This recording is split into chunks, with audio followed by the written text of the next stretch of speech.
Ladies and gentlemen, would you please rise for the playing of the Sibling Rivalry Baseball Podcast with your host, the 2023 IBWAA Podcast Host of the Year, Jana, and her big brother, Jack.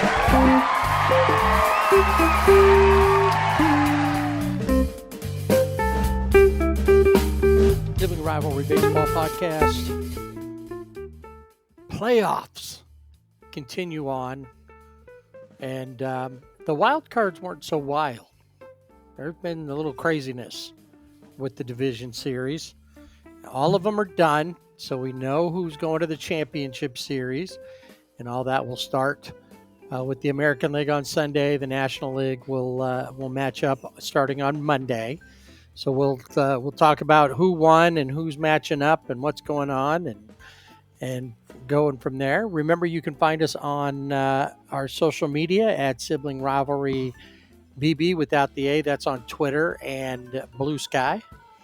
And on Facebook and Instagram at Sibling Rivalry BB with the A. The website is siblinglivalrybb.com.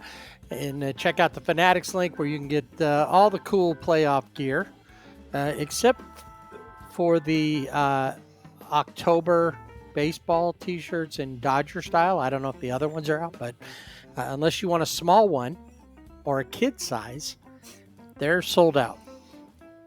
You can get one of the other Dodger t-shirts, but most of them are all sold out. So, oh well. Not much you can do about that. Nope.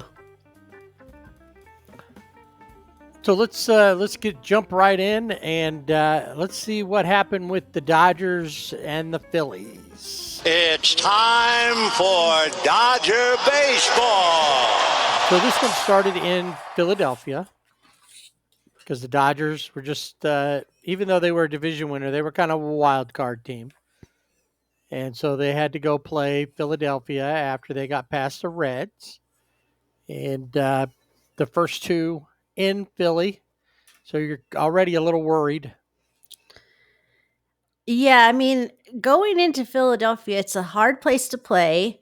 Philadelphia had, I think, the best home record in the National League. Maybe I'm overstating that, but they had a really good home record across, I say baseball because, at least in the National League, or say National League East, but still a tough place to play when you're going into Philadelphia. And this first game was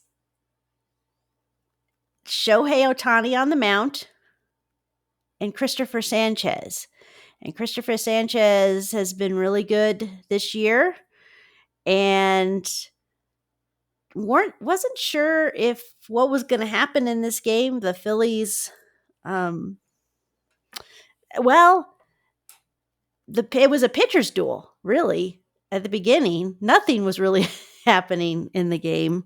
Right. So Shohei had 9 Ks in this game, 9 strikeouts over 6 innings, but at the plate, he had 4 strikeouts of his own.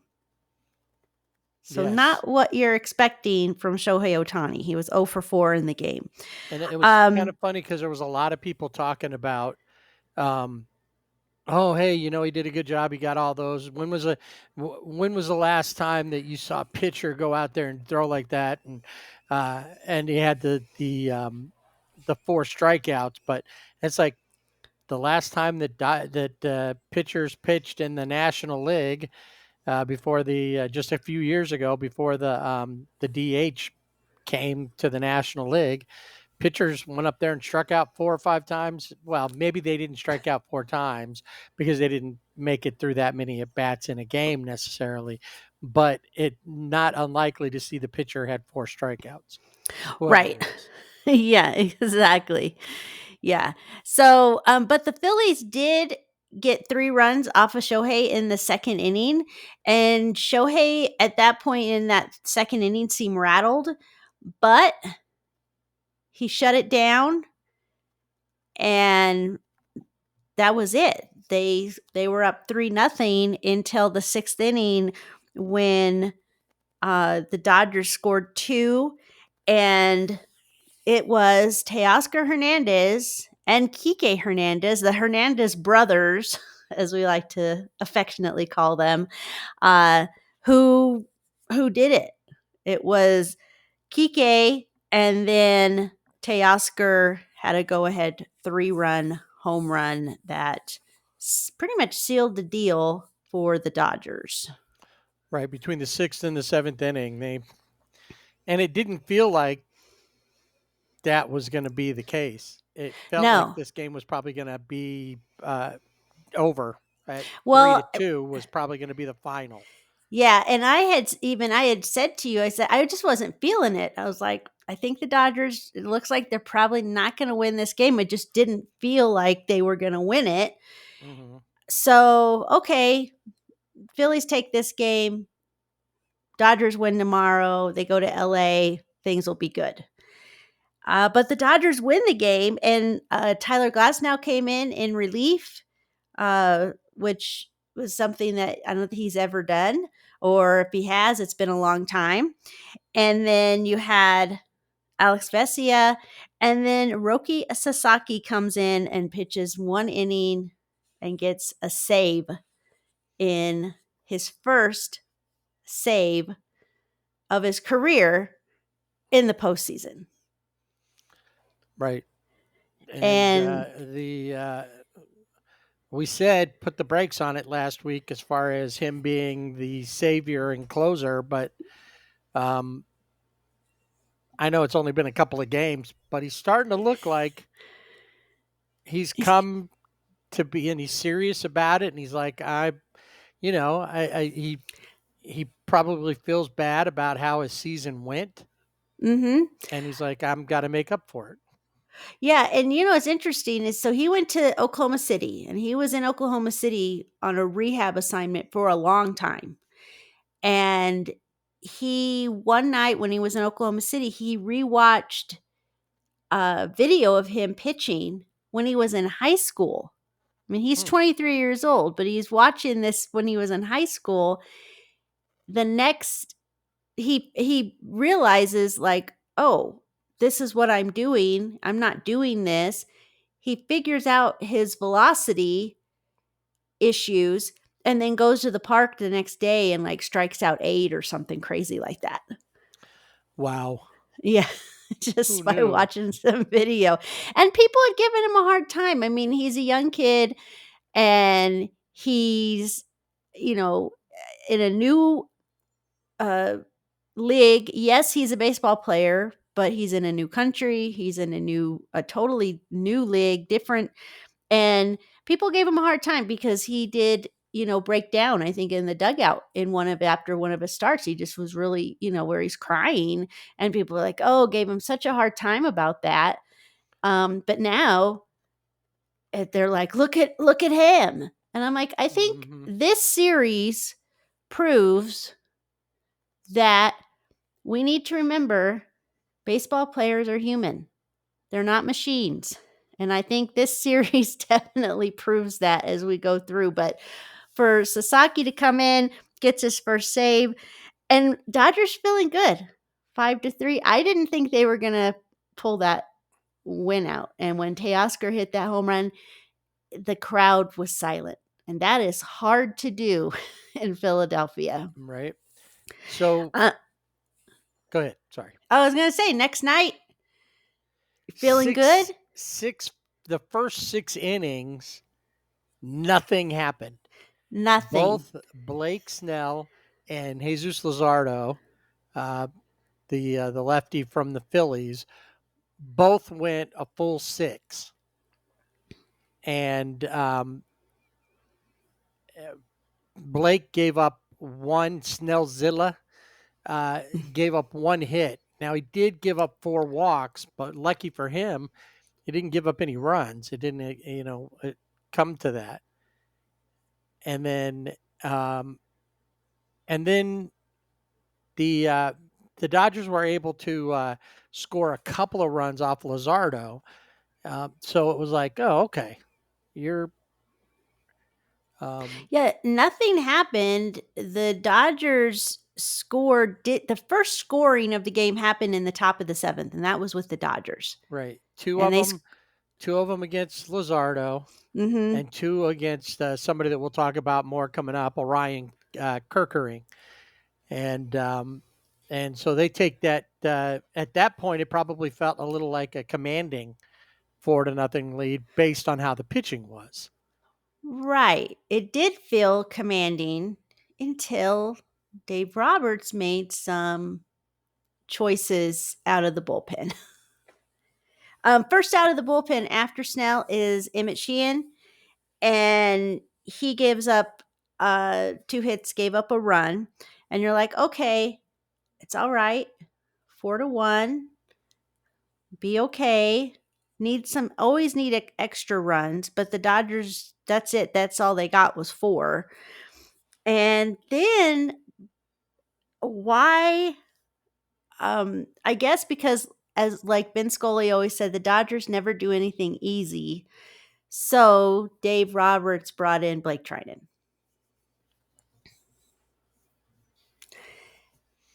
And I was like yelling, no, what are you doing? So while Blake Trinan faced 3 batters through 12 pitches, he officially had 0 innings pitched. Yes. Because he didn't get a single out. Not one out.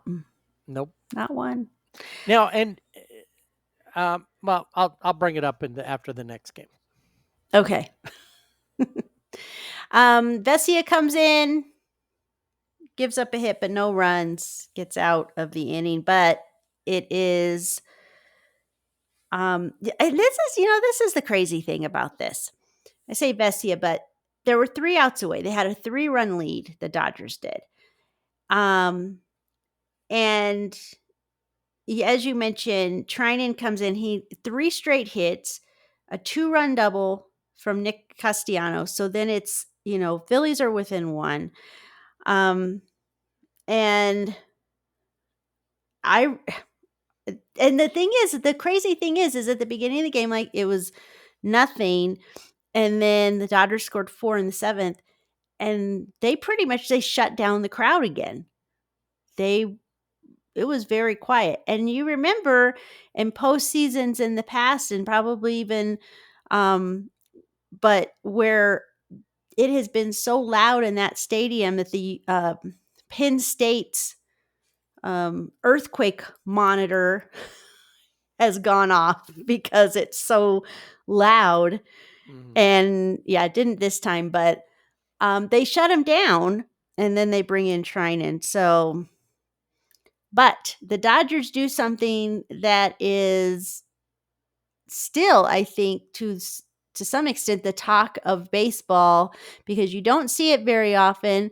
And it was the will play with Nick Castellanos. He was at second because he had hit that double. And they did a will play. How often do you see a will play?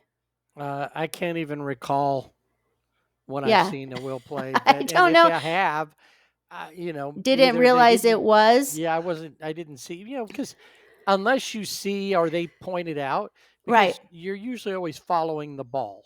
Yes. So it's not like when you're watching a football game and they've got that above perspective. Mm-hmm. You're right down on the field level. So when the ball gets hit, you're watching that. And apparently this was Mookie's idea. Right. When they went to do the pitching change from Trinan to Vesia, mm-hmm. He said, what about this? Right. And so everybody said it was Mookie's idea. Mookie said, I took it from from Miguel Rojas. Apparently they did this in Anaheim. And he asked him, when do you ever do this type of play? And Miggy said, in a do or die situation.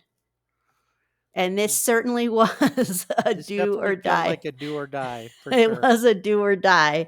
Yeah. So Bryson Stott bunted, and Rob Thompson said that, gave the Dodgers props, but Mookie broke late, and so he said, if you see, and I'm like, are they always on the lookout for a will play? But Yeah, it doesn't seem, but it seems the way everybody talked about it is that yeah, it was very common. yeah, And yet all the announcers said, I think this is the first time in my broadcasting career I've ever seen anybody do the wheel play. right, The players, the color analysts knew of it, yes, but they had never done it or they'd right. never seen it happen. Right. That's why it's so unusual. But he Normally, said, yeah, I mean, the manager said that for the Phillies, he said, well, yeah, we always say if you see this, then just swing. Don't bunt. You just swing, just hack at it. But Mookie broke late, and so Bryson Stott bunted, and he played right into the will so play. so to look at it, because you can't give it away, and Mookie's playing close to second to keep Castellanos close to second, that there might be a pickoff. So he has to kind of hang there. Right. Stott's a left-handed hitter, so you're not going to have your second baseman covering second. Your shortstop's going to cover that as far as like shifting goes. Mm-hmm. And so once he turned a bunt, it was too late for him to pull back to take a hack at it. That's Right. when Mookie broke. And so what happens is on any bunt, your third baseman, your first baseman rush the ball. They come towards the plate. Mm-hmm. And depending on which side it goes to, well, it went to Max Muncy, who turned around and made a perfect throw at a moving target, no less. Because Mookie's moving to get in position at third. At that point, once the ball went to third base, if you watch, Freddie then breaks from the ball and goes to second because Tommy Edman, who was the second baseman, went to first. Right. But Max makes a perfect throw. And the reason Freddie goes is to keep the runner that's going to get to first base. Usually, you just figure that's going to happen, from taking second base because second base is open. Mm-hmm. And he gets it there. They get him. By the time that Mookie has tagged out Castellanos, Freddie's at second, Stott's hanging at first, Edmonds over there, and it was just like it couldn't have been better if it was scripted that way. If it was a movie set, and they Right. practiced it 1,000 times. Yeah. Yeah. It's like I had to watch it several times to see, you see all the moving parts Mm-hmm. in it. Usually when you hear a play, we called this play. Yeah. Maybe it's a hit and run you might hear every once in a while. Mm-hmm. But when you hear that, you're thinking, it's like I must have been watching basketball or football, because that's when you hear, we ran this play. We ran a will play. It's like everybody rotated, or something. That, Yeah. in this case, it was like, what? When? And like I What? said, Rob Thompson, from the Phillies manager, was just like, what can you do? They ran it perfectly. He was very complimentary of Mookie Yeah. and the team. Yes. Yeah. So, Vesia comes in, gives up a hit, and then the one that the Dodgers, I mean, maybe now, but even at this point, we're like, I don't know if he's our closer or not. They bring in Roki, and he gets Trey Turner to ground out. Tommy Edman throws a not great throw to Freddie Freeman, but thank goodness Freddie is at first, and the game ends. And And that was Freddie. Freddie talked about that, and a couple of things he said, and I always remember this because I played first base. You want it to be a lower throw because there's a chance to make that play. mm-hmm. But Freddie said he was a little worried just because it was an in-between hop. If it's a Yeah. big hop or a short hop, it's easier to play. That in-between hop, you're not real sure where it's going to be. And yeah, that was they almost threw that away. It almost made that great wheel play, like wiped that off the board Yeah. because, who cares? You didn't get the out to end the game, or to end the inning. And yeah, but yeah, they walked away from that one. And now here's one thing that I was going to bring up before, that every day in the beginning of this series, which we won't see going forward, there were extra days off that you normally don't see. Right. Everybody started their, I think we talked about it. There was 4 playoff games on Saturday. Mm-hmm. The AL played again on Sunday.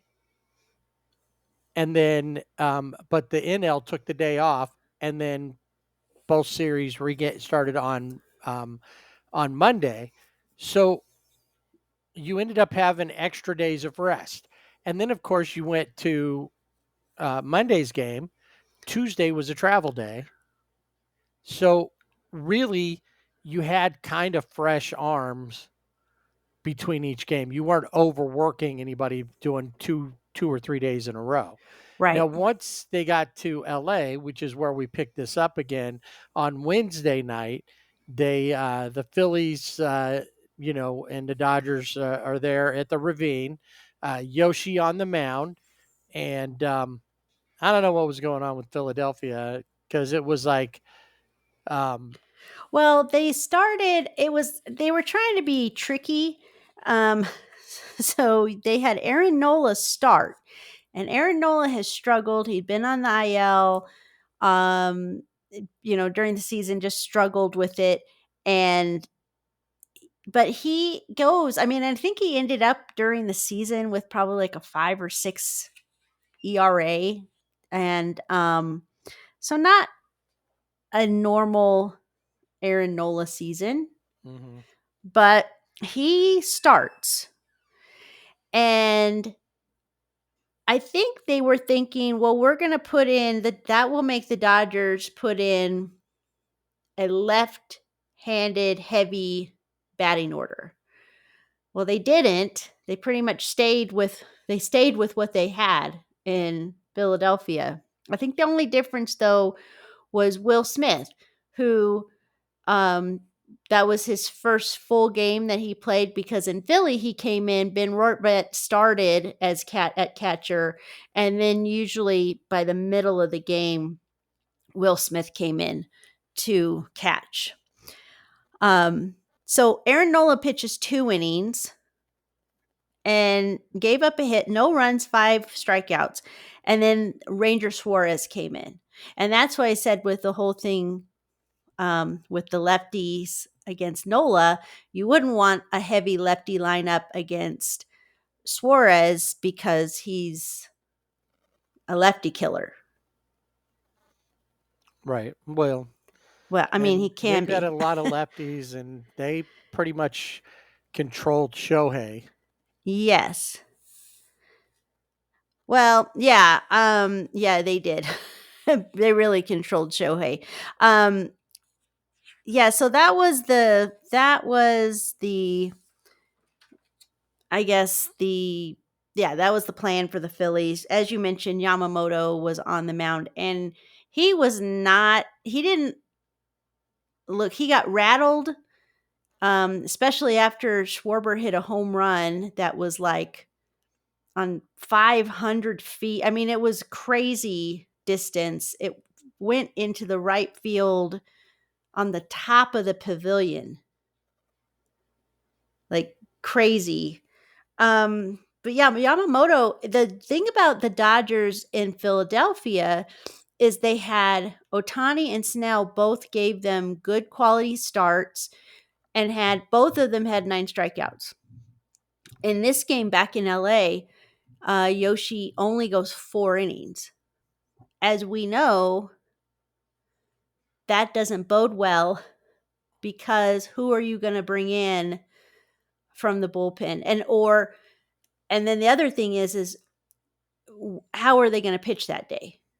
Because it's not a guarantee that it's going to be lights out from any of the relievers, that they're going to hold the it's game. more of a guarantee that they're going to blow. They won't.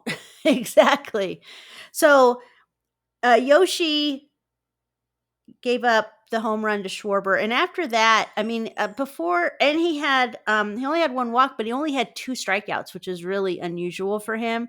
But he just didn't, it just wasn't a great game for him. But Anthony Banda comes in and Jack Dreyer come in, both no hits, no runs. And then they bring in Clayton Kershaw.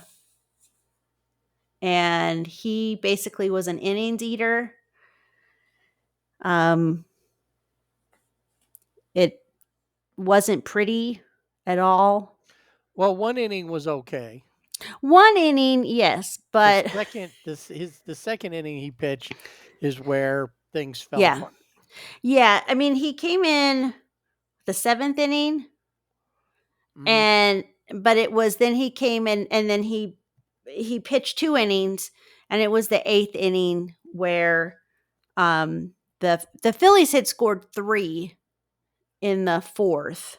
Those were the 3 that Yamamoto gave up, and then 5 in the 8th. And Kershaw gave up 6 hits, 5 runs, 2 home runs. Schwarber hit another home run, and I think JT Realmuto hit a home run. So the offense for the Phillies woke up in LA.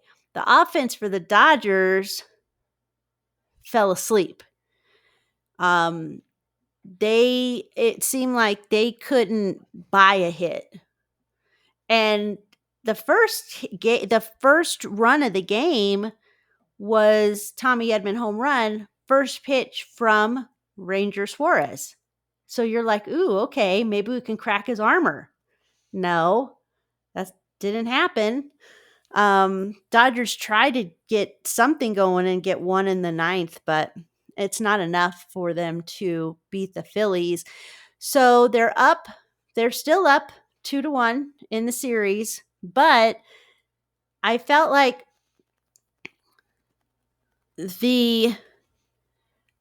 I was like, I don't know that the momentum necessarily shifted. Obviously, when you win, it does shift to the winning team. But this was a tough loss because I felt like the Dodgers could have gone in and just won it, just swept them. Yeah, they gave it away. But they definitely. The thing that I thought made it a shift was that, Schwarber wasn't hitting. No, Schwarber, Harper, or Turner. They're None top of them are hitting. 3. And then Schwarber hits 2 big home runs. Mm-hmm. And I think he had another hit in there as well. And I was like, man, you just don't want him to wake up. Right. Well, that was my thought too. It was like, and I knew it was going to be potentially, it was too much to ask for, that they weren't going to finally kind of get in there. mm-hmm. And it did feel like I didn't think at this point they were done, but I think I did tell you if they win, if the Dodgers have to go back to Philadelphia, it doesn't look good for them. No. Yeah, not at all, because then you've got you have to go back and play in Philadelphia, and the momentum definitely has gone over totally to the Phillies, because now they went home. They're going to go home, and they're going to play in Philly. And in this game, you had Trey Turner, who was 3 for 5. Schwarber was 2 for 4 with those 2 home runs. And then Bryce Harper was 2 for 4. And I think in those first 2 games, they were like maybe 2 for, maybe between the 3 of them, they got 2 hits or, something crazy like that. They just were not hitting. And yeah, you don't want definitely a player like Schwarber to wake up and be like, oh yeah, remember those 56 home runs I hit? Well, let me hit, how many more can I hit in the Right. postseason? Yeah, you were expecting more of that, and it didn't happen. Luckily for the Dodgers, the next night their offense didn't come, No. but neither did the Phillies. Right. That was it. It was like, another one of those games. The first 6 innings were no runs scored. Christopher Sanchez going up against Tyler Glasnow. Glasnow goes 6. Sanchez goes 6 1/3. And it would be Sanchez gives up a run, and it would be Emmett Sheehan, who replaces Glasnow going into the 7th inning, who would give up a run. And so here we are, finally, 7th inning. It's 1-1. Yeah. And Emmett Sheehan makes a play. Well, didn't make a play at first, and the ball didn't catch the ball because he was covering first. And I thought, oh man, this could really change things. Mm-hmm. And we'll see how certain plays can really change the whole complexion of the game. This game would go into innings. Nobody scores again in regulation. We go to the 10th, zeros. Now remember, in playoff baseball, there's no ghost runner on second base. So it's a completely different thing. It's not like, let's just move him over and then hope for a long fly ball so that we can get that run. So it could go for a while, and we'll see. We'll talk more about that in one of the other series. But here we go into the 10th, into the 11th, top of the 11th. The Phillies are not able to get anybody in. So it's not that they didn't try. Bryce Harper would walk. There was a wild pitch that allowed Harper to go to second when Harrison Bader was up. And Harrison Bader, by the time he's up there, there's 2 outs because Schwarber grounds out. Alec Boehm would line out or fly out to center. And then Harrison Bader comes up. Like I said, wild pitch. And this is the game before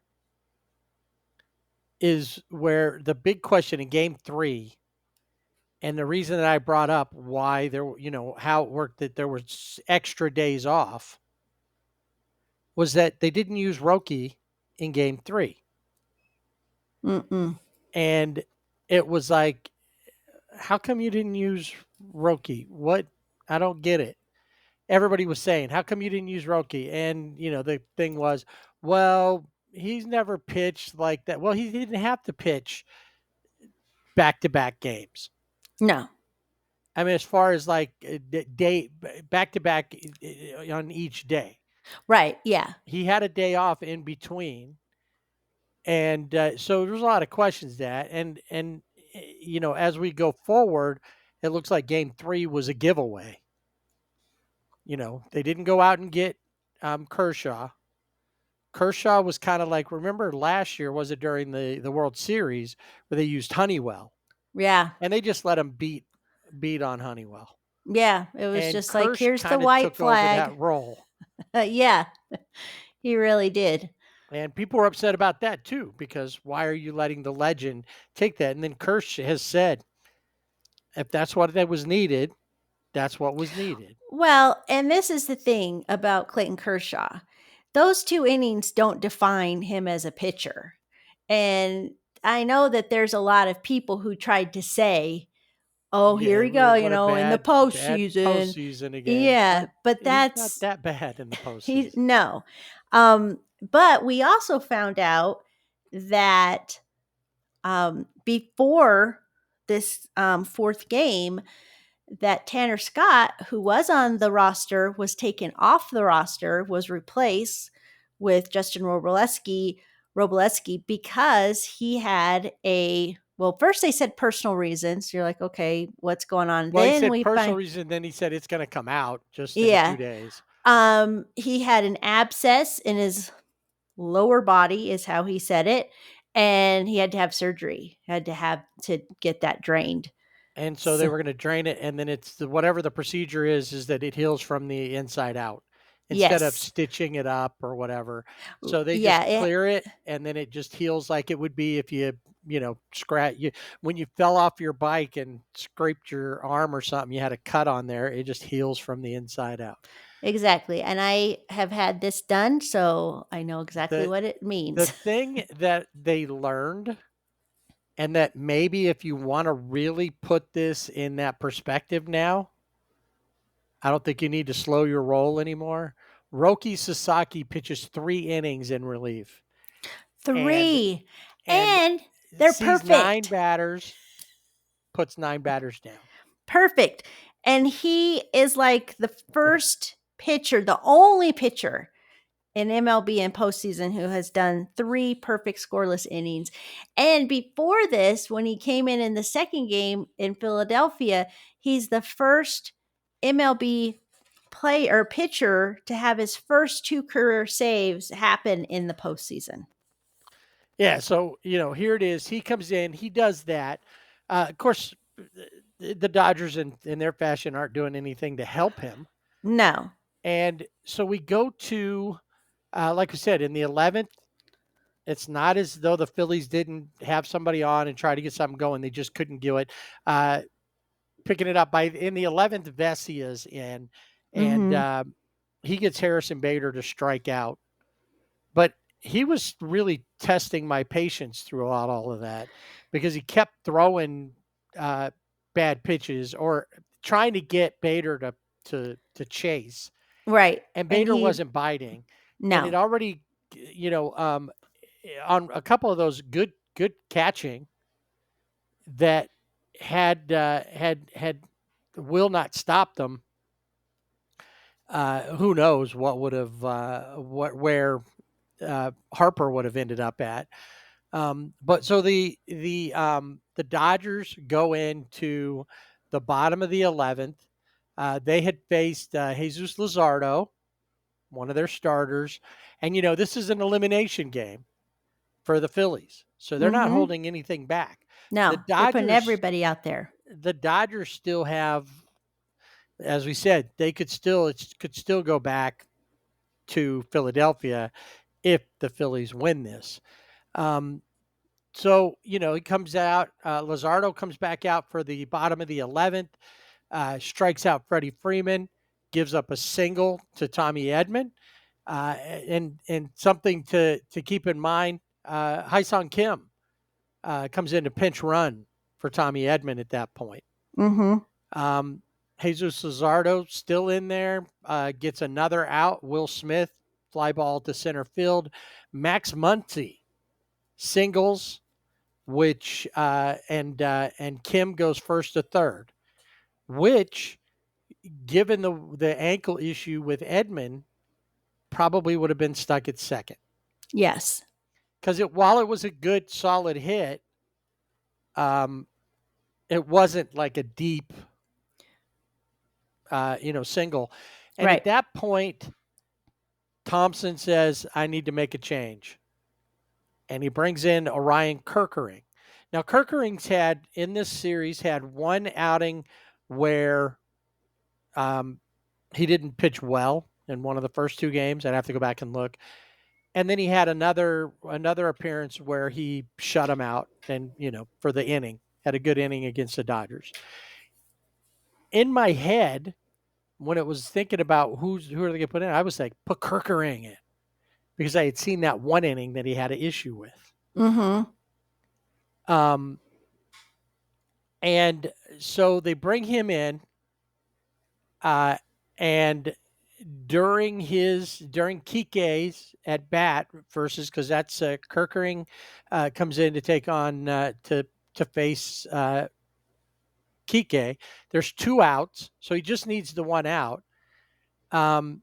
Max takes second it was a defensive indifference, so he doesn't get a steal, but he puts himself in a good position with a lousy single to for them to score 2 runs right there. They only needed the 1 to walk it off, because remember, it's the bottom of the 11th, it's tied up. Mm-hmm. And then Kerkering ends up walking Kike, Right. and it brings Andy Pages to the plate. Well, I just figured, okay, on to the 12th we go, because Yes. has Pages been assumed Michael the role. Conforto. Yes. He has assumed that role and has not done anything, didn't do anything in the wild card, and didn't do anything. Well, I say he didn't do anything. He does do something in this with this at bat. So here comes a hard baseball lesson. And it really is. It's one of those things that it just, no matter, if you play the game enough, little things like this are going to happen. And Kerkering is, a rookie, basically. He's a young guy, first year out, as I recall. And he comes into a game that he knows is a do or die game. He just needs 1 out, but he just walked the first guy he faced. So let's add a little more pressure. The bases are loaded. Mm-hmm. But you would think at that point, it makes it easy. Out at any base. So a couple pitches, and Pages hits, wasn't hit that hard, right back to the pitcher. Problem is, Kerkering has a problem with that ball. Comes up, hits the heel of his glove, goes forward. So he doesn't field it cleanly. Now, in your head, if you've ever played, the first thing I saw, and I saw it all, I haven't seen what the Phillies fans have said about this, but to just about everybody's credit, nobody has come out and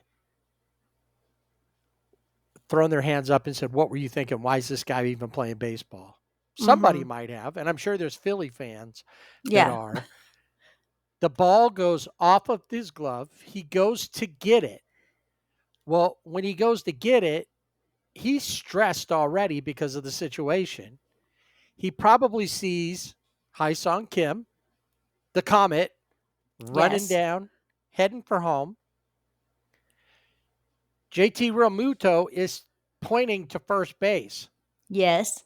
After the game, Kerkering says, I didn't see him pointing to first base. Yeah, well, because you're in the moment. The minute that ball went off his glove, he went into panic mode. Mm-hmm. And he gets it, picks it up,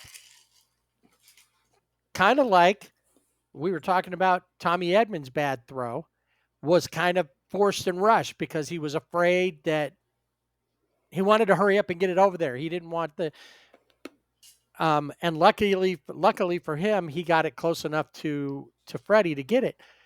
In this place, Kerkering throws it far to the left of Realmuto, and it goes to the backstop. There's nobody back there to back it up because the pitcher was making the play. Right. Alec Boehm is covering third or coming in, but so he's out of position to get back there. And here comes Kim running in. because of the way that Real Muto was when he goes after it, Kim's not able to touch the plate, but has the presence of mind when he gets back to it to go back and get it. He was in Right. no danger because at that point, Real Muto is got his hands on his knees in disappointment, Mm-hmm. and that's it. If you Well, look in the dugout when it happens, um, Dave Roberts, the look on his face was complete surprise. yeah, it's shock. You And look at Freddie Freeman's face, they're like, what just happened? Whoa. And this is the thing too, is Kim is coming down that line. Normally, he is thinking the same thing. Pitcher's going to, Kirkring's going to go to first. That's why he ran in. He didn't slide. If Yeah, you no, think that you're going to get out at home, you're going to slide. yeah, He you would have didn't, thought that no, he because didn't. he was like, I just started running. When all of a sudden Andy Pages is getting mobbed, he looks surprised. Yeah, he didn't know He's like, was "What? I'm not out? How I did know. that happen?" It's one of those things where you're like, I'm happy, like super happy that the Dodgers won, but it's like, to win, you won on an error. And it almost seems fitting to some extent the way that game was played. Yeah, Just I think that was the appropriate ending. I mean, it's heartbreaking, and yeah. the best thing was that Real Muto goes out, says, "Hey, don't worry about it," to Kerkering. What were they going to do? Rob Thompson gives him a hug when he comes Yeah. in. Everybody was just, "Oh, you got to feel bad for him." I Yeah, think well, I told you, I said, if I was going to get a Phillies jersey, I'm getting a Kerkering jersey now. And it's not because I'm getting a jersey for the guy who allowed the Dodgers to win. No, no. I just feel bad for the guy because I could feel it right there. And then later, hearing what he said, he made no excuses Mm-hmm. and said, "I was in the moment, and when it happened, everything was going so fast, Yeah. and I just I saw the runner coming down, and I knew we didn't want him to score, and it was Mm-hmm. right there. It was a quicker play than picking the ball up and turning around. But Pages ran down like he knew he was going to be out. He Yeah, he didn't. He wasn't. didn't rush. He didn't sprint down. He ran like they do, routine Yeah, ground because ball, yeah, and because he to probably the thought, 12th we go. okay, we're going to the 12th. That was probably his And thought. by all rights, they should have been going to the 12th. Mm-hmm. If not for that play. Yeah, I don't think, and I think that, I don't, Dodger fans, I haven't seen anybody post anything saying they haven't necessarily, they're not saying anything about like, thanks Kerkering for, screwing that, being our most valuable player. I think they too realized that they're just giving a gift. Yeah, no, that was a total gift But because it does beg to go back. And even though we know that it's not true about what Bryce Harper said, it's hard to beat the team that MLB wants to win as if it was scripted. well, It really makes it feel like all of a sudden, like, hey, how come? Wait a minute here, you know. So well, I have a conspiracy theorist that lives here, Planet Head, and I'm sure he's he thought always that was the case. he's always saying, "See, that's how they scripted it. That's how So they did it." so the Yes, Dodgers win it 2-1, and we'll and move on to the championship series. yes, and this is the thing though. Phillies, I think did better. They had a higher batting average. They did like just better.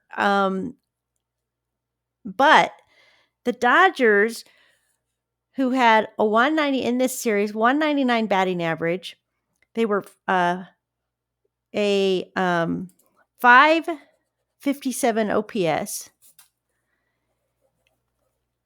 or I'm sorry, not an OPS. Yeah, I think it was OPS. They were 5 for 29 with runners in scoring position, and they left 31 on base. And they still were able to win.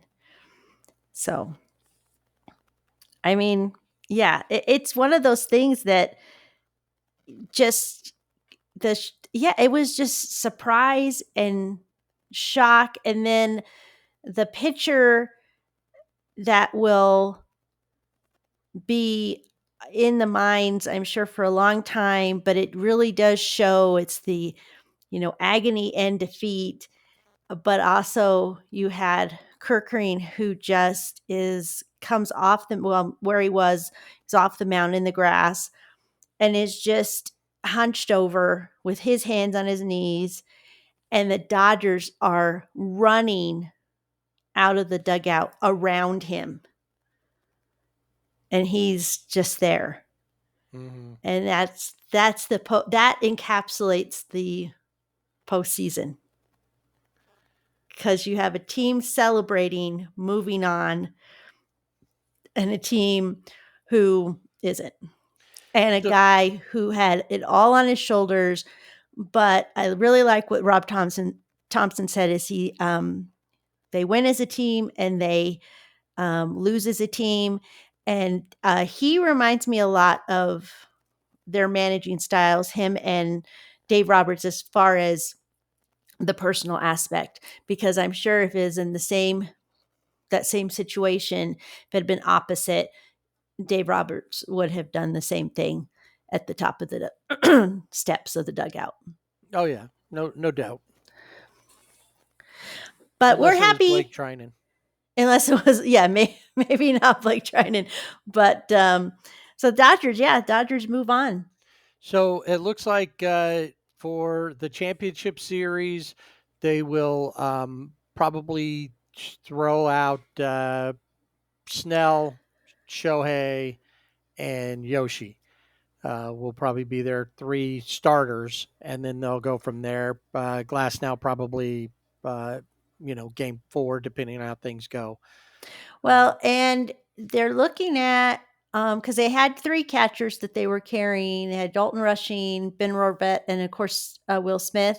And it looks like they'll probably only carry 2 catchers and put another reliever in there in and the that bullpen. reliever cannot be Tanner Scott. He's not eligible for the championship series because of his surgery.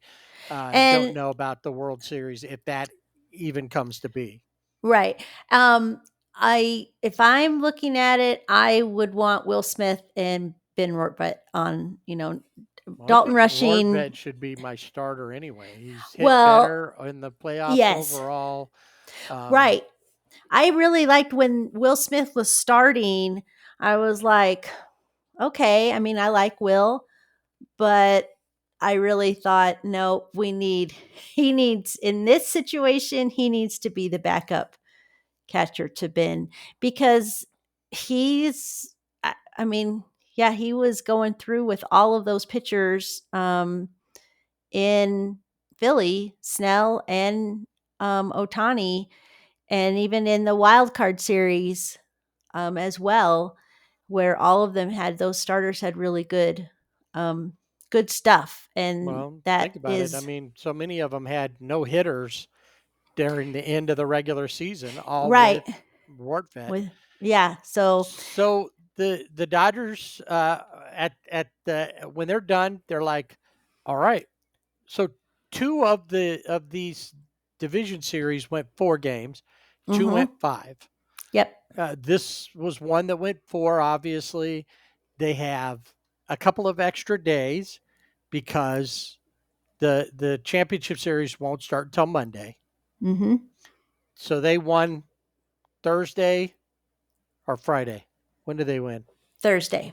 So they got Friday, Saturday, and then Sunday will be their travel day if they have to travel. If the Brewers win, they have to travel. If the Cubs win, they have to. They don't have to go anywhere. They just wait for the Cubs to show up here. Right.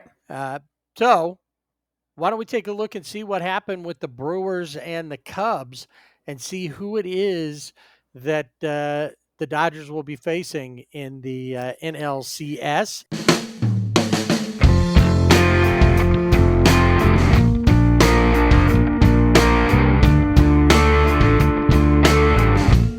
This was one that went a full 5. Yeah. And the Brewers won the first 2 at home. Mm-hmm. And then the Cubs won their 2 at home.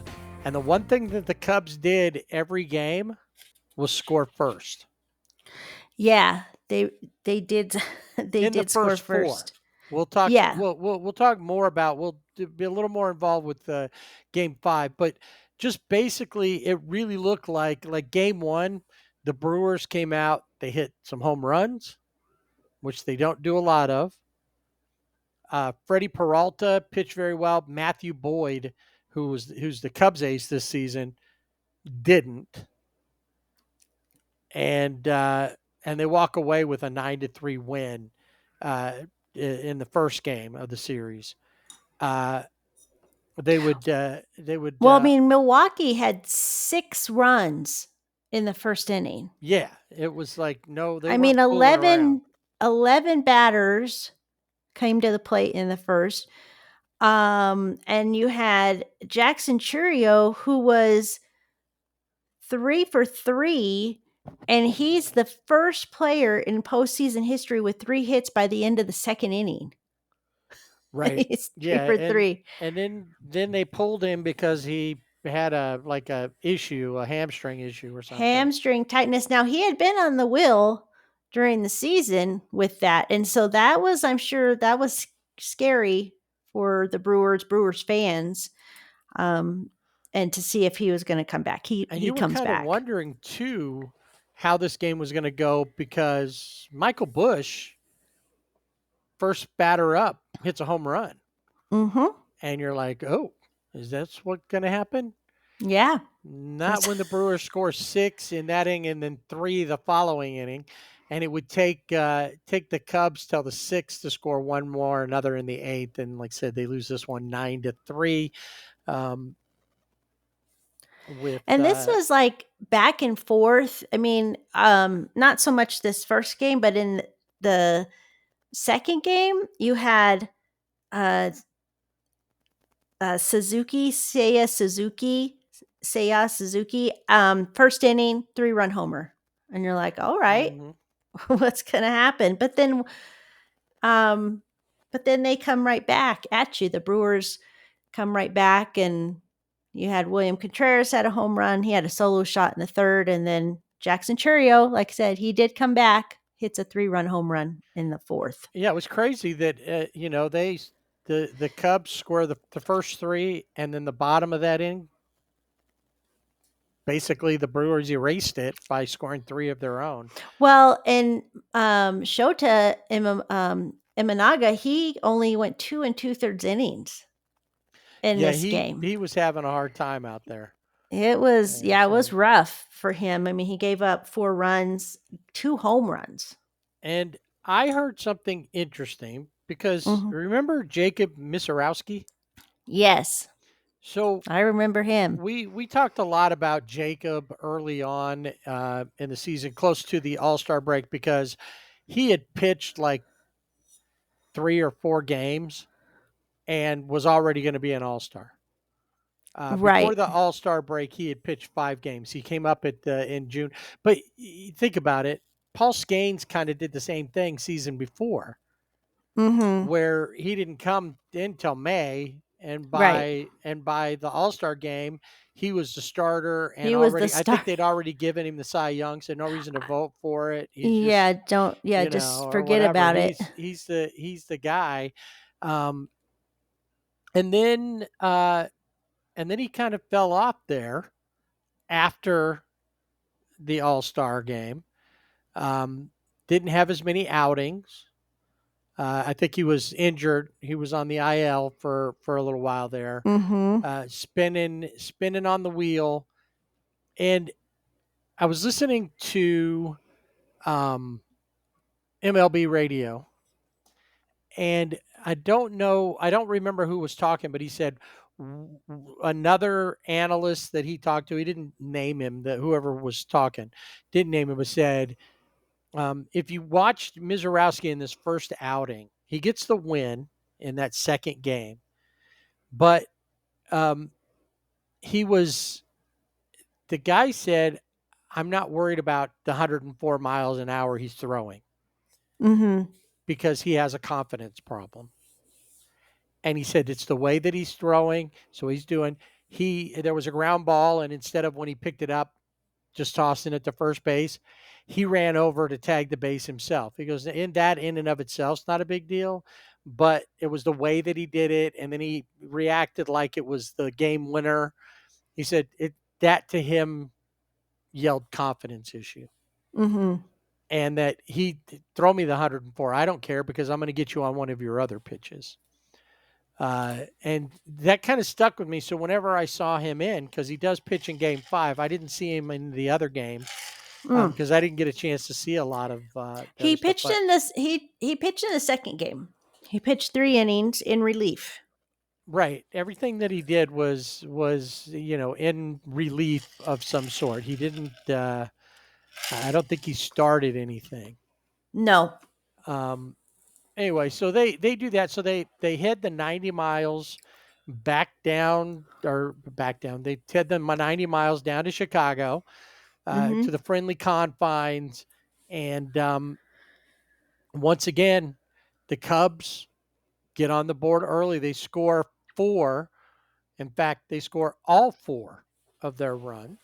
They answer the one that Milwaukee got in the top of the first, and then and all they would need is those 4. Even though Milwaukee would be able to go on and score 2 more and tighten it up 4-3, it never felt that close in this game. Yeah, no. So the Cubs win that one. Michael Busch, another home run, his 3rd of the series, and so 2-1. Cubs go into game 4 looking to tie everything up to force it to go back to American Family Field, and this time they didn't let the Brewers in this game. They once again started off 3 in the first inning. So every game they started off scoring a run in the very first inning. This time it was just like Ian Happ did the damage after Nico Horner would single and Kyle Tucker would walk. Ian Happ hits a home run, and that's where they got that 3, and they didn't look back. Win a 6-0 thumping of the Brewers. Freddie Peralta was on the mound, so you kind of thought the Brewers had a good shot in this game. And he only goes 4. He didn't look very good. Yeah, he didn't. He only 4, gives up 3 runs, gave up a home run. Yeah, I mean he looked off and not the Freddie Peralta that people seem to be. Matthew Boyd, on the other hand, looked pretty good for his 4 2/3. Yes, 6 strikeouts in the game, 3, but only gave up 2 hits. So so they walk away and they force the game 5, and they head back up the road to Milwaukee. Lucky for them, like I said, they only had to go about 90 miles, so it wasn't a big deal. It was not. People commute farther than that. That's true. So it was like, well, what's going to happen? What's this game going to be all about? And for the first, and this was a bullpen game for both teams. Yeah. Trevor McGill was who's been one of their long relievers, starts out the game for the Brewers, and Drew Pomerantz on the hill for the Cubs. And McGill does something that none of the regular starters could do. he holds the Cubs scoreless in the first inning. 3 up, Yeah.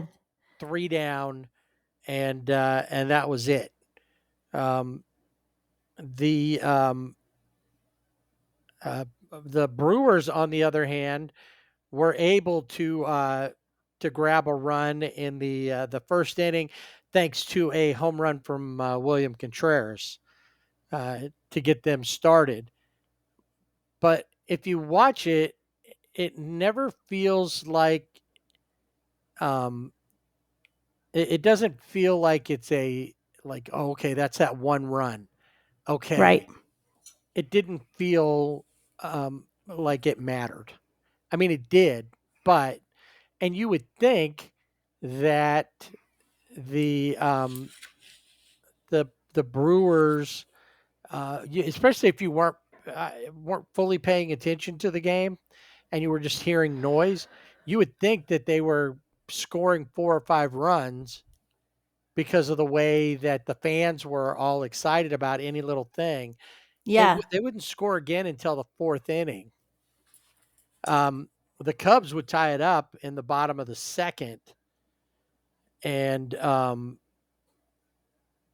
was that Seiya? I think that was Seiya Suzuki's home run. Yep. And so it would be the 4th, they'd get another run and another run in the 7th. And each time you thought, and honestly, that run in the 4th, they were threatening. And they left people on base. I mean, they would end up, the Brewers would end up, they were only 0 for 3 with runners in scoring position. It's because they just didn't get anybody in scoring position. And when they did have them, they just didn't get anything done. They would leave 6 on base throughout the game. And then the Cubs, you never know what's going to happen. Suzuki had that home run. You saw Ian Happ, Pete Crow Armstrong, Pico, nothing in this final nothing. game. He Nothing. was 0 for 3 with a strikeout. And the Cubs were 0 for 3 with runners in scoring position and left 5 on base. And Armstrong, nothing at the plate. Tried defensively, had a good defensive play, and then tried to go after a home run that he was never gonna. I mean, you knew it off the bat when it was Right. hit, and he did try to. I think he thinks he's Spider-Man, but hey, more power to him because maybe he will. That was what's his name, Andrew Vaughn's home run. I Yeah. think. Mm-hmm. Yeah. No, that one was definitely gone. And maybe he thought he was going to be able to do that. He's had some moments where he thinks he's Superman. That's for sure. So anyway, looks like the Dodgers are going to Milwaukee. The Dodgers are going to Milwaukee, and of course, all over. The Brewers swept the Dodgers in the regular season, but this means nothing because it is the postseason. Also, the Dodgers and the Brewers played in July 7th through 9th in LA. They were swept, and then after the All-Star game, the 18th through the 20th of July, they were swept in Milwaukee. Right But there, this when is they started off their swoon. This is a Dodger. This is a different Dodger lineup. Yes and no. No, I think that this is less about the Dodgers being different and more about this is a different Brewers team now. And yes, they at that point they went on. That was part of their 14 game win streak. Yeah. At one point, they were beating everybody, and then they had some time where they fell apart. This series with the Cubs showed that if you can get out there and get on them, you can stop them. They're not unbeatable, regardless of what happened during the regular season. So right, I don't see that being the team. They seemed invincible when they played the Dodgers. Yeah, when they played the Dodgers in July, it was like they're never going to lose a game again. They were going to 100, whatever at that point, they were going to win all the games. No, they're a different team, but I also think the Dodgers are a different team. We had starting pitching issues during that time. You had, pitchers on the IL. You had Tyler Glasnow, you had Blake's, they haven't, Shohei wasn't pitching. There's some different things going on. I'm not going to say, oh, this is a totally different lineup. No, they've seen the lineup that the Dodgers are going to run out, just like the Dodgers have seen their lineup. It will be interesting in this series because how are they going to manage their starting pitching? If they look at Peralta, is he going to be starting games? Is, what with the way he was in this series against the Cubs? Are they going to use, obviously, is Mizorowski going to start a game, or are they just going to keep him as a, reliever. long reliever, I guess? We'll definitely see how that works out. But, looking at this, in this series, the Brewers didn't score a lot of late inning runs. They scored their runs early in the game and were done by the fourth or fifth inning. Yeah. Mostly. Mm-hmm. So the key will be if the starters can do what they've been doing and get 6 or 7 innings to keep them and limit the amount of time that the Brewers get chances with the bullpen, that might be helpful for the Dodgers. I don't know. You just, because of the bullpen, it doesn't make, and just, this last game, last couple of games that the Dodgers played the Phillies, they were back to not hitting, a lack of offense, and that's not going to help them. The Brewers don't live and die by the home run. They can hit them, obviously, but I don't know. It's going to be interesting to see if the Dodgers. You would think, just watching this last series with the Brewers and the Cubs, that the Dodgers should be able to come in and just roll right past them. Yeah. I mean, I don't know. I mean, I don't think with the Dodgers, when I looked at the Cubs and the Brewers, and they always say, well, who do you want the Dodgers to go up against? Well, really neither, because the Dodgers, they were in Japan versus the Cubs. They won those games. And then they lost. They won one game in April, I think it was. The Cubs won the other two. And then they played them again in, is it May? They played them again. Not May, sorry. But they played them again, and the Dodgers didn't look good against them when they played them again. Oh, it was September. So the Dodgers lost 2 and then 1. So very similar to how it was in Chicago. So, and then they got swept by the Brewers. So, yeah, I don't want either of them. I don't want the Dodgers to play either of those They're teams. going to take on the number 1 seed in baseball. Yes. They're going to play the Brewers. I know a lot of Angels people are like Brewers, Mariners, World Series, because they don't want the Dodgers to be there. And then there's Angels fans hollering about the Mariners, which we'll see, how they did coming up. But so that's what we're going to look at starting on Monday.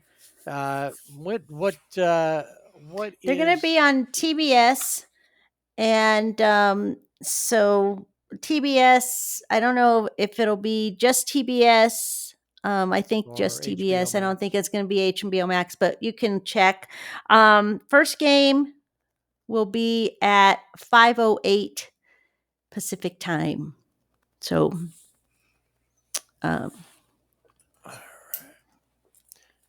Okay, let's. So, and Milwaukee is in the Central Time Zone. Yes. So 7:08 Central Time. I don't live in the Central Time Zone, so I don't either. My game will be at 6:08. The same game. yeah, there might be somebody listening. I doubt it, but yeah, you never know. But going forward, yes, the Dodgers. This is going to be best of 7. Going to be interesting. It'll be fun, and we'll see how it comes out. But as I said, this is the postseason. What happened in the regular season doesn't count. nope. True enough. All right, let's get our passports out and head north of the border, Toronto, and the Yankees, and this only went 4 games, and to be quite frank, the Yankees didn't look like they were interested in playing. No, I overall. don't. No, I think the one game that because the first 2 games, it was like, this is going to be a sweep. That Yeah, the Blue Jays were not messing around, and it almost feels like, again, the game that the Yankees won was kind of like a courtesy. Like, you get to win one in the Bronx. That's how the script played out. First game 10-1 was it like a grand slam from Vladdy Jr. Yeah. and just an overall balanced attack, a lot of hits, couple home runs. Alejandro Kirk had 2. 2 home runs in that game, and then the next game, even though the score was closer, it wasn't really. No, I mean, It 13 was to 13 to 7. 7, and the 13 runs were all scored between the second and the 6th inning. The Yankees didn't get on the board until the 6th, the top of the 6th, when they were able to put up 2. Max Fried, who you thought was going to be a Jay stopper, wasn't. No. He didn't look good. Only went 3 innings, gave up 7 runs on 8 hits, walked 2, struck out 1. It was a rookie from Toronto, and is it Savage? Yes. Yesavage. Yesavage, Trey, I believe. goes out, strikes out 11 Yankees. Yeah, 5 in the 3rd innings, 11, which is 11 of crazy. them, So including 1 strikeout from the AL batting champion, Aaron Judge. Yeah. So he set a new record for strikeouts by a Blue Jays pitcher in the postseason, and he is the second youngest pitcher with a double-digit strikeout game in a postseason play. He's 22 years and 69 days old, and 10 strikeouts through 4 innings were tied for the most in postseason history. So, He's a 2024 first-round draft pick who threw his first pitch in 6 months ago in Single A, and he's gone through all of the stages, A, double A, triple A, and now he's in the majors, and he certainly made his presence known in the postseason. Yep, that's for sure. So guys who had a pretty good season, like Trent Grisham, had a terrible postseason. Cody Bellinger had a decent postseason. We're going to see if he's going to opt out and become an Angel. We'll see where he goes. He's going to be a free agent, he says. So he is going to opt out. He is going to opt out, and so are expecting. Yeah. So really in this whole series, even though the Yankees win 1, and Aaron Judge it's his moment. When it happens, Aaron Judge hits around 500 for the series. So the Yankees lose in spite of his best efforts. Yeah. And in that game 3, they end up winning 9-6, but the Blue Jays out the gate right away scored 2 by the bottom of the 3rd, going to the top of the 4th. The Jays are up 6-3. Yeah. And then the Yankees, thanks to a home run by Aaron Judge, his first one of the series, they're able to, I mean, he was 3 for 4 in this game. They're able to score 3 more and take that game. Actually, 6 total more runs and win it 9-1. I mean 9-6. Of course, a couple of errors by the Blue Jays didn't help things either. Yeah, I think those were kind of a turning, things kind of turned with those errors And and then how the game turned out. in game 4, and they kept putting this up on the screen about turning points in series. Aaron Judge's error in the World Series, they go on to lose. Jazz Chisholm has a bad error. And, yes, the starting pitching was not that great for the Yankees. They would go on. The Blue Jays score first out of the gate, hold that lead through the bottom of the third. It gets tied up, and then they didn't mess around after that. They scored 4 more. The Yankees were able to only score 1 more after that third inning run, and they finished them off 5-2. And Big Papi gets to do like the Yankees announcer, only in opposite. He does that when Yeah. the Yankees lose. So if you haven't ever heard that, I don't remember if that's Michael Kay from the Yes Network, the Yankees. I think that's who it is. But it's like the Yankees win, Yeah. and the Yankees win or something like that. And Yeah. if you saw David Ortiz on the post game show, Big Papi going, Yankees lose. And then he Which he's so had excited because he's got 2 Yankees, right former there. Yankees. Yep. And he's doing that, and he's got Vladdy Jr. doing it with him during the Yeah. celebration. And then they tried to see if maybe it was an issue with Jazz's glove because he was wearing a yellow glove the night before when they won. Mm, And then he changed it yeah. over to a blue glove that he had. I don't know. Anyway, That is Yankees. really, I mean, a baseball player who changes gloves, that seems not, I mean, superstition runs high in the sports world, especially baseball. So So, maybe that was the problem as he changed gloves. but they never You recovered from mentioned that. no, you mentioned the Yankee starters. They pitched 8 innings. They had 5 strikeouts, 16.88 ERA, 186 pitches, 110 strikes. The Blue Jays pitching staff, I thought this was interesting. Games 1 through 3, the relievers, 12.1 innings pitched, 19 hits, 12 earned runs, and 8.76 ERA. But game 4 was a bullpen game. 9 innings pitched, 6 hits, 2 earned runs, a 2 ERA. Mm-hmm. So, and the Blue Jays, Ernie Clement, 9 for 14, 643 batting average. Vladdy Jr., 9 for 17, 529 batting average. Dalton Varsho, 7 for 16, 438. They combined for 25 of the 50 team hits in 4 games. Those 3 players. And Vladdy Jr., 9 hits, 3 home runs, 9 RBIs, 5 runs scored in the 4 games of any postseason. He's the only player who's ever done that in MLB history. And they had a lot of 3-game hits. Vladdy had a 3-game hit in the first game. Mm-hmm.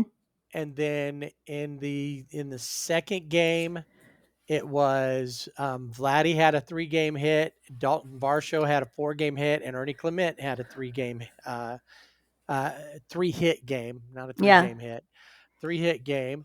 So there was a bunch of them there. And then in Ernie Clement had 4 hits in game number 3. Even in the loss, they had somebody getting a lot of hits. And in the final game, Addison Barger he had a 3-hit game, and that's what brought it up, was that they had every single game they had somebody with at least a 3-hit game or more. Yeah. So pretty incredible. And going forward for the Blue Jays, Bo Bichette, who's been on the wheel, and they were hoping to get him back. It doesn't look like he's going to be back for the ALCS. But do they need him? Well, it Doesn't seem like it. It doesn't seem like it. So, And I thought it was interesting. I learned a lot. The Blue Jays, they're in Toronto, so they have the team in Canada, the baseball team. They carry the weight of the country on their shoulders, is what I've read. But I also learned that their manager also thinks about different provinces during the game.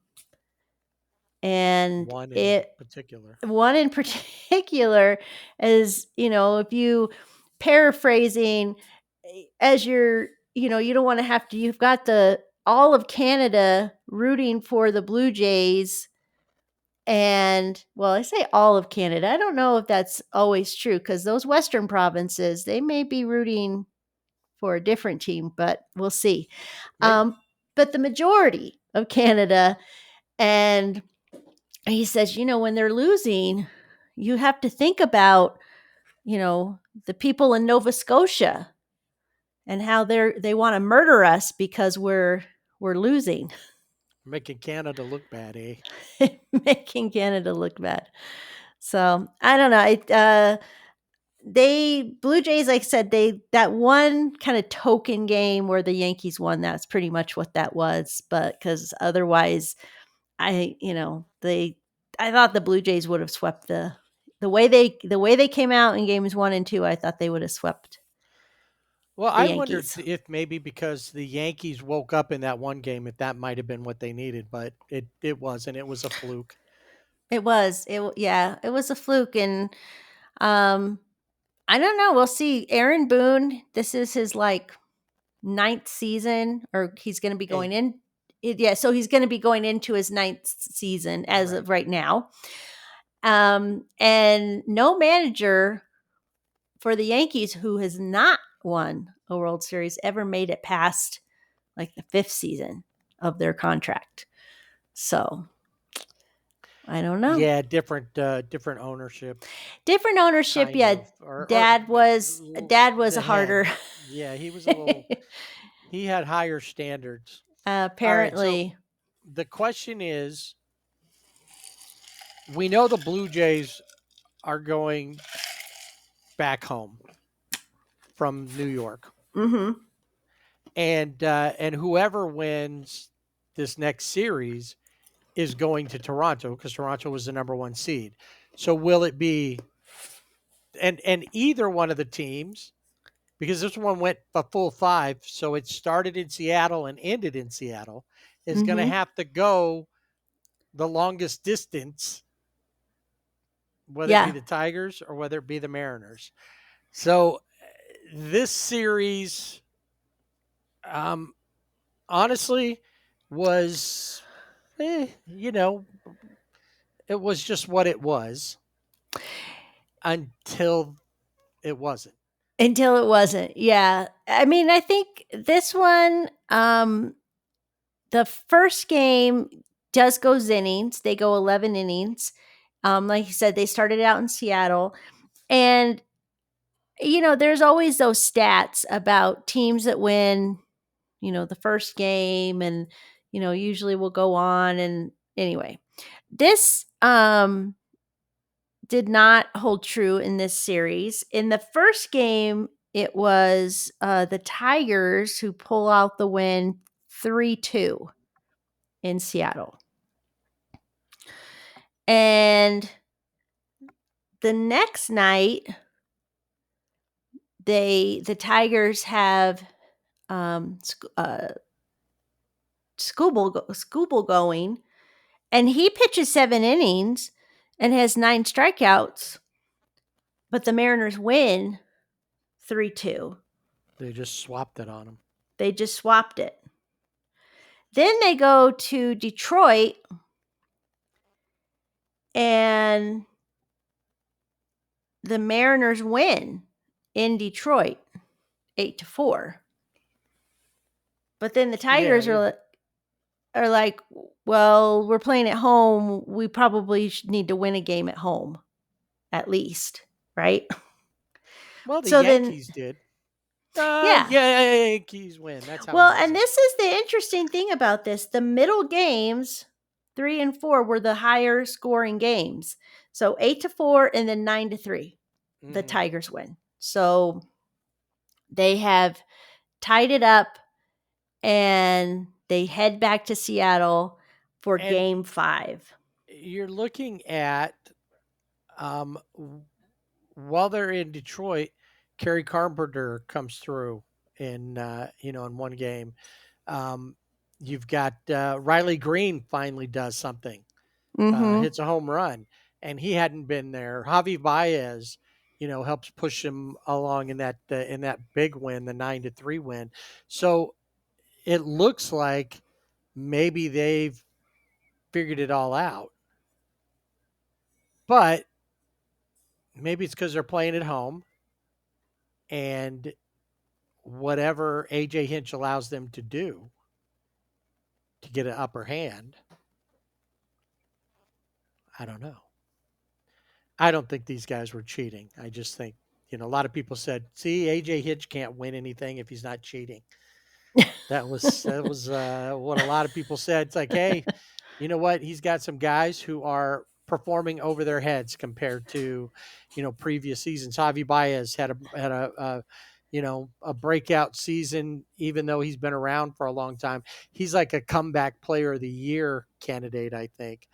Riley Green had such a great first half and not a great second half, which happens. So the Mariners and the Tigers go back to Seattle, where nobody seems to want to win. And it's kind of like, really, this game reminding me a little Dodgers and Phillies. They were getting people on base, but then not able to get them home. And this game goes 15 total innings. It went so long that they have this salmon race that they do. You've probably seen it, like the Nationals have the historic figure guys running, or they have some kind of deal. They made them do the salmon race a second time. Yeah. They sing "Take Me Out to the Ball Game." They did two of those. I was wondering if they were going to have a doubleheader basically by the time they were done. The way it was going, I think people were going, just put somebody on second base, for goodness sake. Yeah, just we got, because they would get to first, they get to second, and they couldn't get anywhere. It was crazy. It was the longest winner take all game in MLB postseason history. Carpenter had 4 hits for the Tigers. It seemed like just when things were maybe settling in and something was going to happen, Tarek Skubal starts this game, and I think you gotta ask the question: why did he only pitch 6? I knew he threw 99 pitches, but if this is a closeout game, you started him. He's not going to pitch the first game of the NLCS, and they would go on. Jack Flaherty would end up pitching. Troy Helton would pitch, or Melton, I mean. And the Mariners as well. George Kirby started. Logan Gilbert and Luis Castillo. Who's going to start for the Mariners? I don't know. Going forward, who's going to start for the Tigers?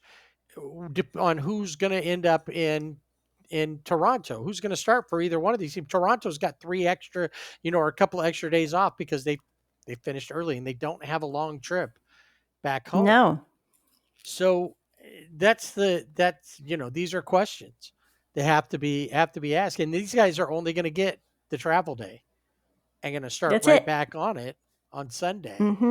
On Sunday. So they end up throwing a lot of pitchers, And you mentioned something, I think it was last week, about Cal Raleigh. Now, Cal Raleigh had, um, I think overall he had the top batting average for the Mariners through the series. He batted almost Mm-hmm. 400 through that, 381. But you mentioned the stat that through the whole season, he didn't have a single pass ball, Right. and he had one in this game. Yeah. And the thing that got me was that he shouldn't have. It was the way that he went after the ball. The ball was low. He had his glove facing down and like he was going to trap the ball Yeah. instead of turning the ball over or the glove over and letting it come into it or blocking it. And it was just like, what happened, Cal? Did you forget? There were so many different players at certain times of these, especially in a game like this. But it's just like they forgot their training. They forgot Mm-hmm. how to play. It felt like in different situations. And that one right there was just like, are you kidding me? Yeah. Of all this whole season, you had no pass balls, and now you have this one. And Yeah, Cal Raleigh, he hit safely in all 5 of the division games, and he batted 381, as you mentioned. He had a double, a home run, 4 RBIs, 4 walks, and a 1.051 OPS, despite that pass ball.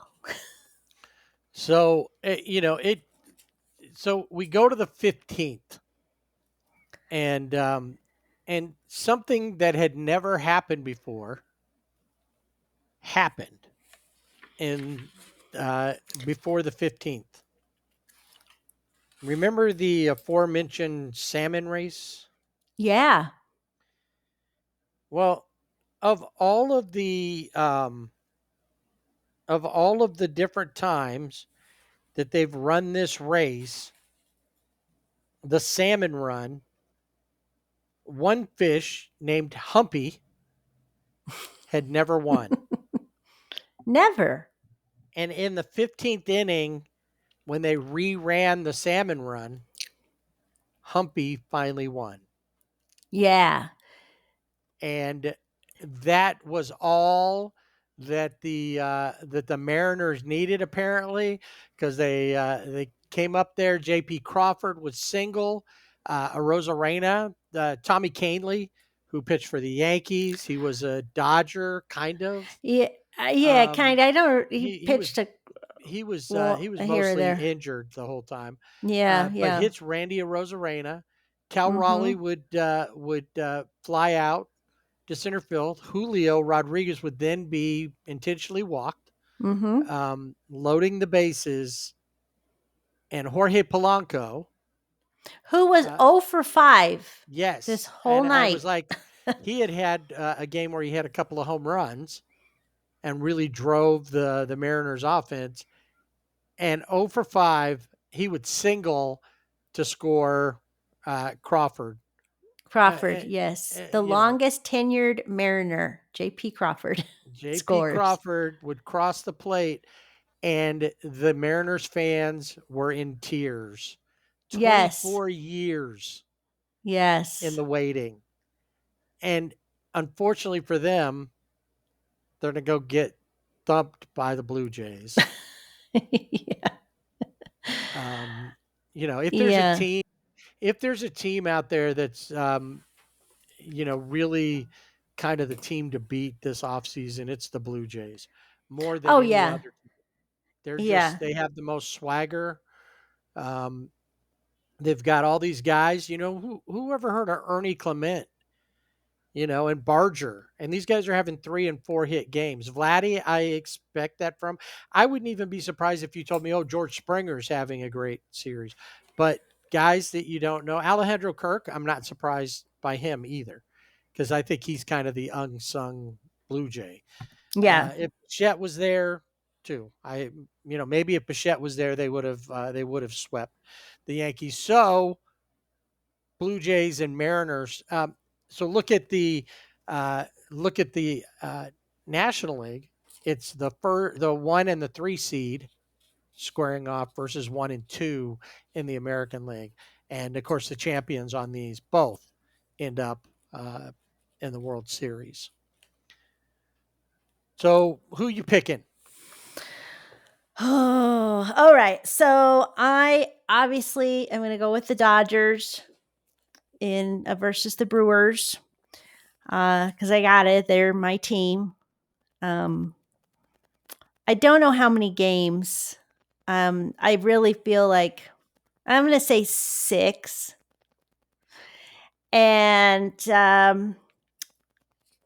for Blue Jays Mariners, I like the Mariners, but the Blue Jays are just, they got a whole country to win for. And so I think the Blue Jays. Well, I don't think that that's even their motivation. No, I don't think so. It's not getting whacked by a Nova Scotian. Right. That's their motivation. That's your biggest concern. We don't want the Nova Scotians to show up at our door. Didn't you find out that they have the highest murder rate? Yeah, they have of all the provinces. Yeah, they're like the second or third highest in all of Canada, which is crazy. I think you can go to Toronto and have less chance of being murdered than you do in Halifax. I guess. So. I'm learning a lot about Canada. And and that'll be interesting too, because you have the Western provinces, British Columbia, and are they rooting for the Blue Jays, or would they be rooting for the Mariners? I think they probably would be rooting for the Mariners because they're right there close. Well, that's probably who they would see more often. But yeah. But who knows? I don't know. You know, there's been a swell of Canadian pride. I keep reading anyway. Yeah. So maybe at this point they're rooting for that team. I think that the Dodgers can beat the Brewers and probably will. I also believe that Blue Jays will probably beat the Mariners. I haven't looked at the Mariners and Blue Jays. What was their record over the season? So they split. They split? I think so. Yeah. If I looked at that right. Oh wait. So hold on. Because they normally play. Oh no, they didn't split. I said they split, but they didn't. I'm sorry. I know what you said, but I correct myself now. They were 2-4. They had a 2-4 record against the Blue Jays. So the Blue Jays were 4-2. So they could, if that went to 6, if you base it off of, and you said, hey, it's a whole different season. That's it. It's the regular season, but you would look at it and say, well, Toronto could win it in 6. You would think have the upper hand. Yeah. What I would like to see, if it's not going to be the Dodgers, I don't really care who between the Mariners and the Blue Jays, although the Blue Jays seem like the team that's going to win. Mm-hmm. If the Dodgers aren't going to be there, I think Mariners Brewers would be a good, maybe not an MLB happy choice, but neither team. Now the Brewers have been to a World Series back in 1982. Right. When they were in the American League, they beat the Angels, who won the AL West, to go to the World Series, and they were beaten by the Cardinals in 1982. Yeah. But the Brewers have never won a World Series, and the Mariners have never even been to a World Series. Right. So if it's gonna be that, I'd rather see those two teams, so that the first time it would be a first time winner. Because if the Blue Jays go and the Brewers go, even if the Blue Jays and the Dodgers go, it would be the first time they ever met in a World Series, but both of them have won World Series. Right. So it would be nice to see somebody new like that, but it's tough when you've got a team that you'll root for to go against them. But I did say I could see a Brewers Mariners. Yeah, well, I think we've been saying that. Yeah, for a while during the regular season as we were looking at teams and who would go. Yeah, it'll be however it ends up. It'll be fun. The AL CS will start on Sunday, and it will be on Fox. Those games will be on Fox. Yep. And this one there'll be no extra days off unless. No, you just really have the travel. The only place that you would think 3 of the stadiums could potentially have rain. Those are your 3 northern tiers. It rarely ever rains out a game in LA. So the Brewers have a roof. So if it rains, the Blue Jays have a roof, and Seattle the Mariners have roofs. So we shouldn't see any rainouts. Yeah, I mean, it will rain in Seattle because it's Seattle, but that's why they have a roof. They got a roof. So, yeah. Unlike a place like Detroit or Minnesota, where it can rain or at the beginning of the season, snow, and they didn't want to have a roof on their stadium. I don't know. In that 15, just real quick, because I like stats, in that 15 inning game, they had, let's see, I got to get back to it. 298 minutes were played. 472 pitches were thrown.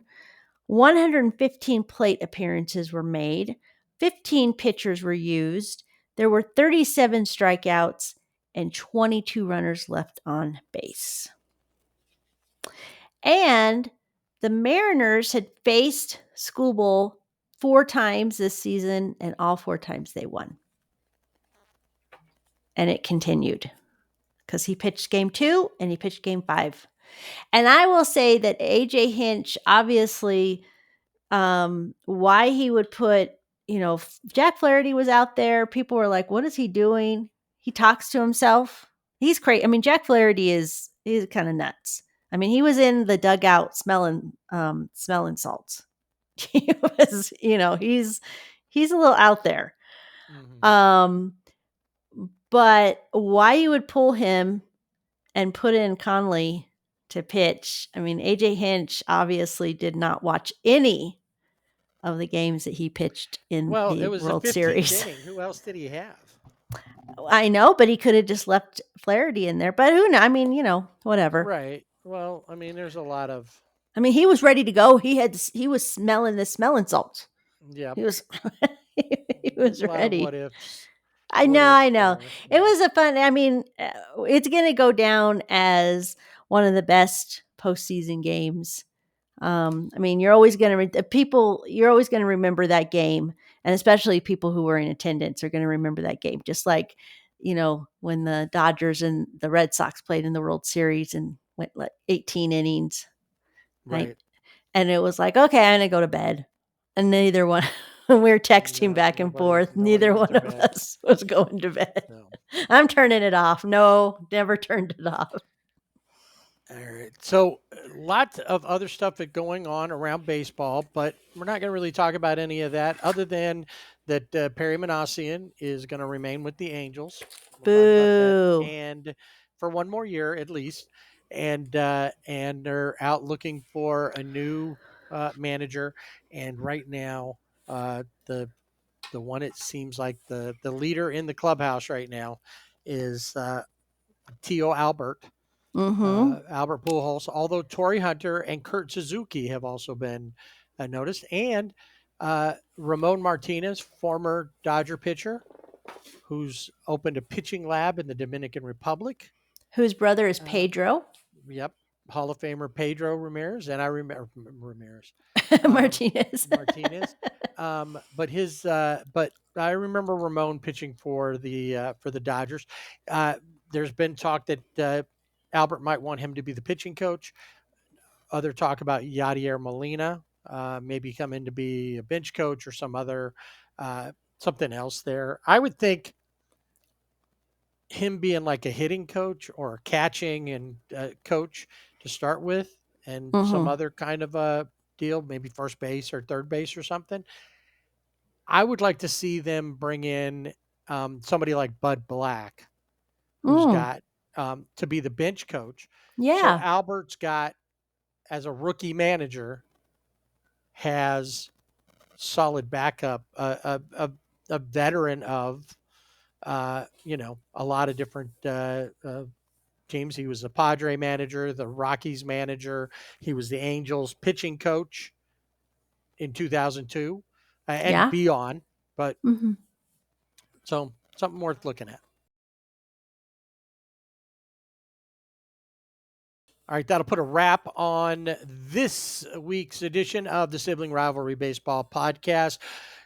We're down to 4 total teams. Down to 4. So there's still more baseball to be played. We still got a couple more weeks of October. So we will see how all this comes out. Yes, And our October is booked. it is with baseball. So plenty of baseball for you to go watch.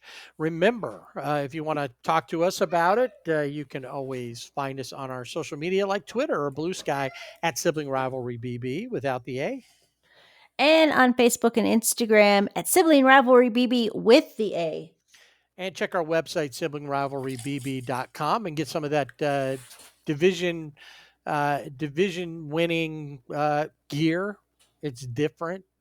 It is different. I do like the hats that they had for the winners. I guess they're the championship series hat. I don't know. That they gave them after they won. They're the division series hats, but it's funny because then they give them the shirts that say champion series. Anyway, I know we had this whole conversation last week. Going to the championship. Right. So they had like what do they call them? They call them, it's like the wreath, but anyway, and it looked really cool, the gold with Seattle's. Yeah, Seattle's looked really good. I didn't, but really it didn't really work LA's. with the team with logos. Seattle, it worked really well. That those laurel. Yeah, the laurels. Thank you. Like, what the heck is that called? Right. All right. And hit the website, siblingrivalrybb.com. Get the Fanatics gear like we were just talking about. And tune in. Starts up Sunday. You got American League. So they'll go Sunday, Monday. And then the National League starts Monday. So Monday, Tuesday. So on Monday, you'll have 2 games. And then the other days, you'll have 1. And then they'll overlap a couple times. And if anybody sweeps, it'll just go for 4. I think I'm going to go right now. Dodgers sweep the Brewers, because 5 is for people who are too afraid to say they're going to sweep. Okay. And I think the Blue Jays are 6. I would love to see the Dodgers mind. I feel confident in the team. During the season, I think it was Mookie Betts that said during the season, your stats for some people, your individual stats mean a lot to those particular players. But when you're in the postseason, those stats sure, could mean you could be an MVP or whatever. But in the postseason, it's about playing, doing whatever you can to get your team to win. It's not an individual effort. And we talked about this before with the Dodgers, and I like the way the team is gelling. And I don't think Blake Trinan should be on the roster, but I'm sure he will be. I'm just going to throw that out there. All right. Well, whatever you do, watch these championship series, and don't forget to swing away.